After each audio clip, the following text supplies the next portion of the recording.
Hello and welcome to my channel Chemistry Zone Digital. My name is Ankur Goyal and you are at the right place if you really want to unlock your brain with a key to success in chemistry.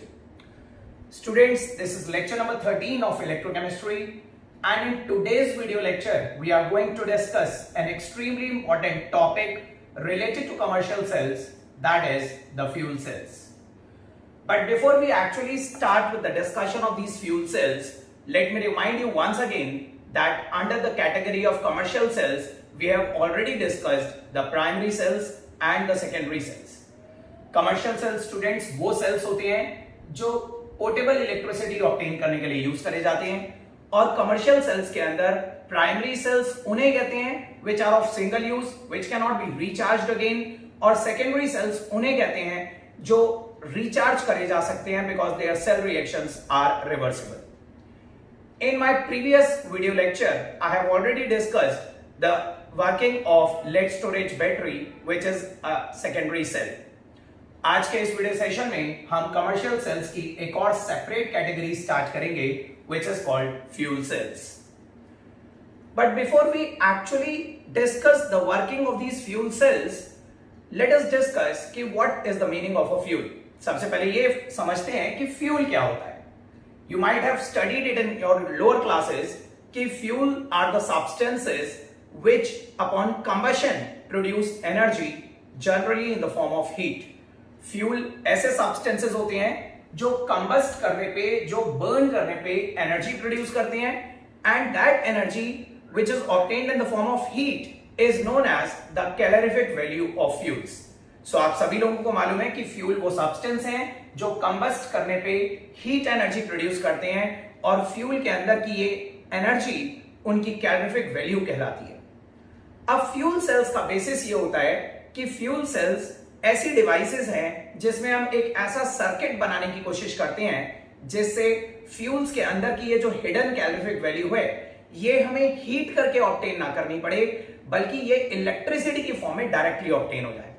तो ये याद रखिएगा, अगर आपसे पूछा जाए कि what is the principle behind the working of the fuel cell, या आपसे ये पूछा जाए कि what is the basis of the fuel cell, तो याद रखिए the fuel cells works on the principle that in them the calorific value of fuels is directly converted to electricity. So fuel cells वो devices होती हैं जिनमें fuels की calorific value को directly electricity में ऑब्टेन करा जाता है without actually combusting them, without actually burning them. Students, ये याद रखिएगा that the idea of these fuel cells was first conceptualized in 1838 by an English scientist, Sir William Groove.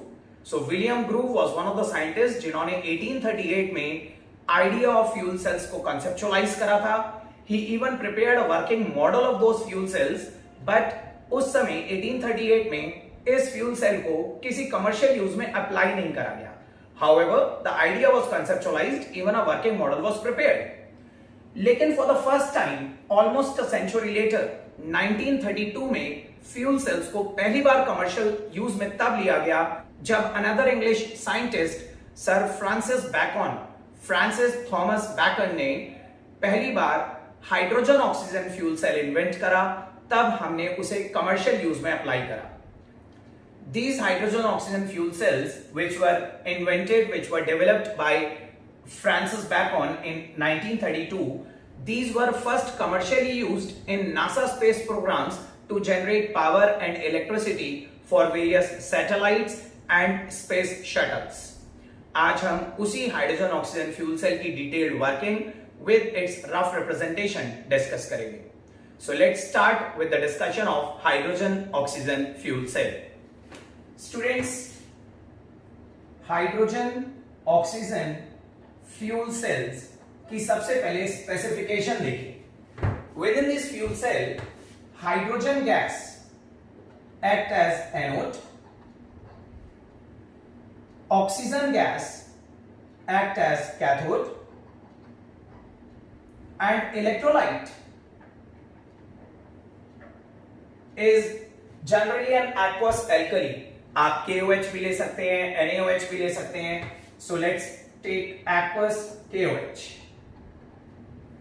अब इसकी एक रफ डायग्रामेटिक रिप्रेजेंटेशन भी देख लीजिए स्टूडेंट्स. फ्यूल सेल्स के अंदर एक सिलेंड्रिकल कंटेनर होता है like this, and within this cylindrical container 3 openings आपको नजर आएंगी. 2 ओपनिंग्स यहां पे होती हैं लेफ्ट एंड राइट साइड पे, and 1 opening is at the centre, top centre. इस सिलेंडर के अंदर हम 3 पार्टीशंस क्रिएट कर देते हैं, 3 कंपार्टमेंट्स क्रिएट कर देते हैं by placing 2 porous carbon electrodes. 3 compartment create करने के लिए हमें इसके अंदर 2 पार्टीशंस लगाने पड़ेंगे. सो इमेजिन कीजिए कि एक पार्टीशन हमने यहां पे लगाया, this is a porous carbon electrode, porous graphite electrode, और एक ग्रेफाइट इलेक्ट्रोड का पार्टीशन हमने यहां पे लगाया.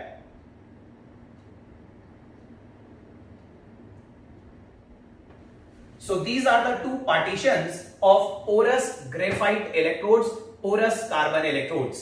ठीक है, ये porous electrodes हैं कार्बन की, इनमें छोटे छोटे पोर्स होते हैं जिनके थ्रू गैस परमिएट करके ऑन अदर साइड जा सकती है. So let me mark it.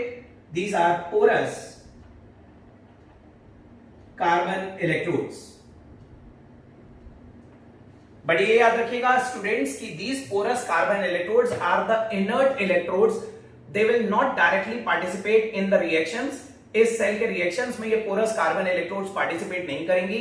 They are just used to create the terminals. ये सिर्फ पॉजिटिव और नेगेटिव टर्मिनल की तरह एक्ट करेंगी, लेकिन रिएक्शन में पार्टिसिपेट नहीं करेंगी. एक्चुअली में जो एनोड है वो हाइड्रोजन गैस होगी और जो कैथोड होगी वो ऑक्सीजन गैस होगी. So this left side compartment is known as the anodic compartment, और इस एनोडिक कंपार्टमेंट की इस एंट्री से हम हाइड्रोजन गैस फीड इन करते हैं. सो हाइड्रोजन गैस यहां से फीड इन करी जाएगी, this will act as anode, और इस वाले एंट्री पॉइंट से this is called the cathodic compartment. इस कैथोडिक कंपार्टमेंट से ऑक्सीजन गैस इंट्रोड्यूस करी जाएगी which will act as cathode.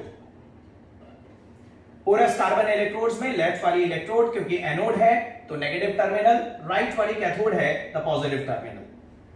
Besides this, ये जो सेंट्रल कंपार्टमेंट है, this central compartment is called the electrolytic chamber, and within this central compartment हमने dilute या aqueous KOH as an electrolyte ले रखी है, aqueous KOH. So this central compartment is filled with the electrolytic solution.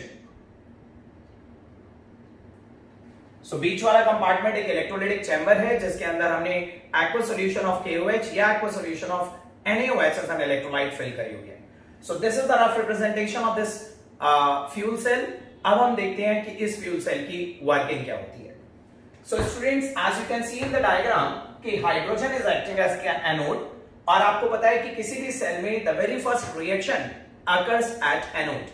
Anode being more reactive than cathode undergo the loss of electron which is called oxidation. So देखिए students, working discuss करते हैं. Working में at anode, anode पे क्या होगा, जब हम hydrogen gas यहां से पास करेंगे तो hydrogen will permeate through the pores of these electrode. Hydrogen gas इस पोरस कार्बन इलेक्ट्रोड के पोर्स में से परमिएट होती हुई सेंट्रल कंपार्टमेंट में पहुंचेगी, and within this central compartment it will react with these OH negative ions like H2 gas plus 2OH negative will produce 2H2O plus 2 electrons.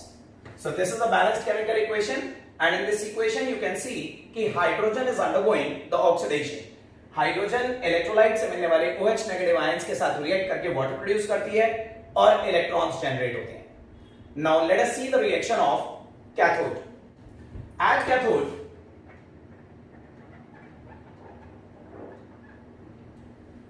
देखिए cathode पे oxygen gas जब यहां से पास करी जाएगी तो just like hydrogen, oxygen gas भी इस पोरस कैथोडिक इलेक्ट्रोड में से परमिएट होते हुए सेंट्रल कंपार्टमेंट में आएगी, और सेंट्रल कंपार्टमेंट में आने के बाद ये ऑक्सीजन गैस इसी वाटर और इलेक्ट्रॉन के साथ रिएक्ट करेगी, यानी कि oxygen will undergo reduction bye capturing these electrons which were released by hydrogen.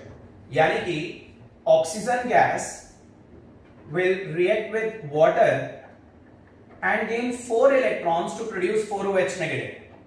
अब देखिए स्टूडेंट्स, ये बहुत इंपॉर्टेंट है.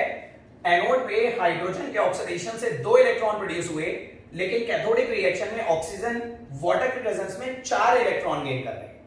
अब नाउ जस्ट इमेजिन कि अगर एनोड पे 2 इलेक्ट्रॉन प्रोड्यूस हुए हैं और कैथोड पे 4 इलेक्ट्रॉन गेन हो रहे हैं, तो दिस इज क्वाइट ऑब्वियस कि एनोड का रिएक्शन 2 बार होगा, तब जाके कैथोड का रिएक्शन 1 बार होगा। तो आप देखिए, अगर हम एनोडिक रिएक्शन को 2 से मल्टीप्लाई करके इसमें ऐड कर दें तो हमें ओवरऑल सेल रिएक्शन क्या मिलेगा।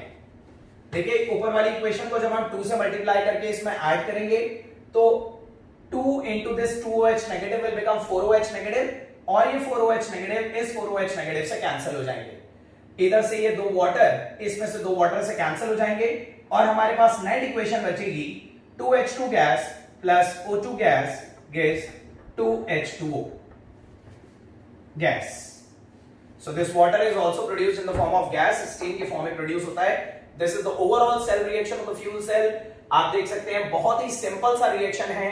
एक तरफ से हाइड्रोजन गैस इंट्रोड्यूस करी गई थी, दूसरी तरफ से ऑक्सीजन गैस इंट्रोड्यूस करी गई थी, and within the cell reaction water produce हो रहा है। इनिशियली ये वाटर वेपर्स की फॉर्म में प्रोड्यूस होता है, लेकिन later on this water vapours are condensed to produce liquid water, and this liquid water is attached to the drinking water supply of those astronauts जो स्पेस शटल्स के अंदर होते हैं।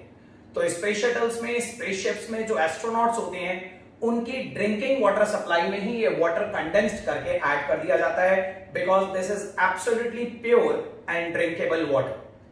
सो students, this is the working of the fuel cell. ये fuel cells हैं। इसमें आपको पता है, आपने लोअर क्लासेस में पढ़ा होगा कि hydrogen is one of the very important fuel, a good fuel. Hydrogen in fact is known as the best fuel because of its highest calorific value. Hydrogen की हाईएस्ट कैलोरीफिक वैल्यू होती है और इसलिए ये हाइड्रोजन ऑक्सीजन फ्यूल सेल एक बहुत ही efficient fuel cell होता है, जिसमें हमने हाइड्रोजन की कैलोरीफिक वैल्यू को डायरेक्टली इलेक्ट्रिसिटी में कन्वर्ट करा। Now after the discussion of the working of this fuel cell, let us discuss the advantages of fuel cells. इस फ्यूल सेल की कुछ एडवांटेजेस भी डिस्कस करते हैं। फ्यूल सेल्स जो दूसरे कमर्शियल सेल्स होते हैं, just like the dry cell, the lead storage battery, उनके कंपैरिजन में किस तरह से ये ज्यादा बेटर होते हैं। सो 3 बहुत इंपॉर्टेंट एडवांटेजेस आप कह सकते हैं फ्यूल सेल्स की over other commercial cells. The very first advantage is that they are more efficient in nature. ये ज्यादा एनर्जी एफिशिएंट होते हैं, जहां पे जो दूसरे कमर्शियल सेल्स होते हैं like the dry cell, the lead storage battery और द मर्करी सेल, वो 65 to 75% एफिशिएंट होते हैं। ये सेल्स 80 to 85% एफिशिएंट होते हैं। इनमें वेस्टेज बहुत कम होती है, आउटपुट ज्यादा होता है। सो फ्यूल सेल से आज की डेट में हम 80 to 85% एफिशिएंसी अचीव कर चुके हैं। 100% एफिशिएंट सेल आज तक हम कोई बनाने में सक्सेसफुल नहीं हुए। सो पहली एडवांटेज ये याद रखिएगा कि they are more efficient with greater output and less wastage as compare to other commercial cells. दूसरा है they are more environment friendly.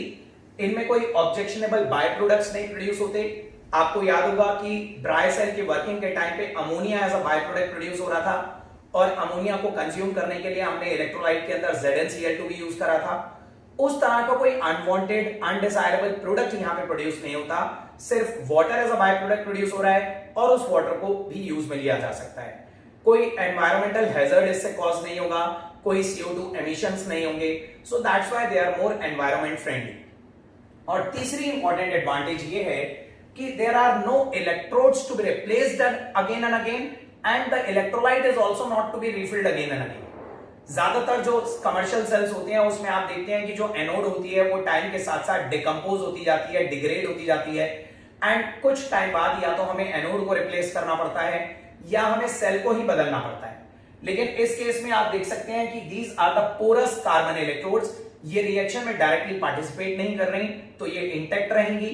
इस सेल की वर्किंग तो हाइड्रोजन और ऑक्सीजन के फीडिंग पे डिपेंड करेगी। जब तक आप हाइड्रोजन गैस और ऑक्सीजन गैस एक्सटर्नली फीड करते रहेंगे तब तक सेल चलता रहेगा। तो एक तो यहाँ पे आपको इलेक्ट्रोड्स रिप्लेस नहीं करनी, दूसरा आप देखिए इलेक्ट्रोलाइट्स भी रिफिल नहीं करनी, क्योंकि इलेक्ट्रोलाइट की कंसेंट्रेशन भी यहाँ पे कांस्टेंट बनी है। आप देखिए स्टूडेंट्स, एनोड के रिएक्शन पे देखिए ये 2OH नेगेटिव कंज्यूम हुए और हमने इक्वेशन को 2 से मल्टीप्लाई करा हुआ है, तो बेसिकली 4OH नेगेटिव कंज्यूम हो रहे हैं एनोड पे और वही 4OH नेगेटिव प्रोड्यूस भी हो रहे हैं कैथोड पे। तो जितनी इलेक्ट्रोलाइट कंज्यूम हो रही है उतनी इलेक्ट्रोलाइट प्रोड्यूस भी हो रही है, सो that's why the electrolytic concentration will remain constant. तो ये भी एक इंपॉर्टेंट एडवांटेज है कि यहाँ पे इलेक्ट्रोलाइट की रिफिलिंग भी नहीं करनी पड़ती है। सो एक बार स्टूडेंट्स फिर से ध्यान दीजिए, 3 एडवांटेजेस इस फ्यूल सेल्स की। पहली एडवांटेज मैंने आपको बताई कि ये बहुत एनर्जी एफिशिएंट होते हैं, इनसे 80 to 85% की एफिशिएंसी अचीव करी जा चुकी है। दूसरी एडवांटेज मैंने आपको ये बताई कि they are more environment friendly, कोई CO2 एमिशंस या कोई अदर पॉल्यूटेंट्स इसमें प्रोड्यूस नहीं होते, सिर्फ वाटर प्रोड्यूस होता है और वाटर भी ड्रिंकिंग वाटर सप्लाई में अटैच करा जा सकता है। सो ये इसका इनफैक्ट एक यूज एक एडवांटेज हो गई। और तीसरी एडवांटेज मैंने आपको ये बताई कि इसके अंदर इलेक्ट्रोड्स को रिप्लेस नहीं करना पड़ता और ना ही इलेक्ट्रोलाइट की रिफिलिंग करनी पड़ती है। So this is the working of the hydrogen oxygen fuel cell, जो स्पेस शटल्स में और सैटेलाइट्स के लिए पावर जनरेट करने के लिए यूज करा जाता है। So students, this was the today's session। आज के इस सेशन में मैंने आपको कमर्शियल सेल्स का टॉपिक कंप्लीट करवा दिया with the last topic hydrogen oxygen fuel cell. इससे पहले हम ऑलरेडी प्राइमरी सेल्स और सेकेंडरी सेल्स डिस्कस कर चुके हैं, तो हमारा कमर्शियल सेल्स वाला टॉपिक इस टॉपिक के साथ कंक्लूड हो जाता है। अब the only last topic which is left to be discussed in this chapter is corrosion, the rusting of iron and the tarnishing of other metals. So अपने next और last video lecture में हम discuss करेंगे the concepts related to corrosion and we will also discuss the prevention from corrosion. Till then, have a great day. Thank you.